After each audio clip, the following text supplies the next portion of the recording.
دو چیزیں اپنے اندر پیدا کر لو، چپ رہنا اور معاف کرنا، کیونکہ چپ رہنے سے بڑا کوئی جواب نہیں اور معاف کر دینے سے بڑا کوئی انتقام نہیں۔ تین لوگ جب آپ کے سامنے بات کر رہے ہوں تو انہیں مت روکیں، والدین، بچہ اور غمزدہ انسان۔ اگر دنیا میں سکون ہوتا تو لوگ اللہ کو بھول جاتے۔ سکون تو صرف ان لوگوں کے پاس ہے جو اللہ کی رضا کو اپنی رضا سمجھتے ہیں۔ مجھے تعجب ہے اس شخص پہ جو اپنی برائیوں کو جانتا ہے لیکن جب اسے برا کہا جائے تو وہ ناراض ہو جاتا ہے۔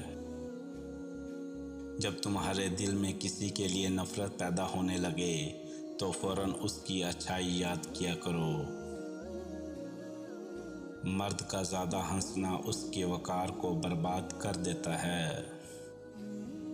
اگر دنیا فتح کرنا چاہتے ہو تو اپنی آواز میں نرم لہجہ پیدا کرو، اس کا اثر تلوار سے بھی زیادہ ہوتا ہے۔ جو شخص مختلف چیزوں کا طلبگار ہوتا ہے اس کی ساری تدبیریں ناکام ہو جاتی ہیں۔ بولو تاکہ پہچانے جاؤ، کیونکہ انسان کی شخصیت اس کی زبان کے نیچے چھپی ہوئی ہوتی ہے۔ زندگی اس طرح بسر کرو کہ دیکھنے والے تمہارے درد کی بجائے تمہارے صبر پر رشک کریں۔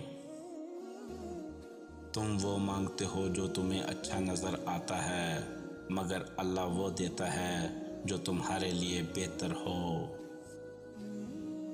تمہارا رب جس چیز کو تمہارے قریب کر دے تم اس میں حکمت تلاش کرو، اور جس چیز سے تم کو دور کر دے اس پر صبر کرو۔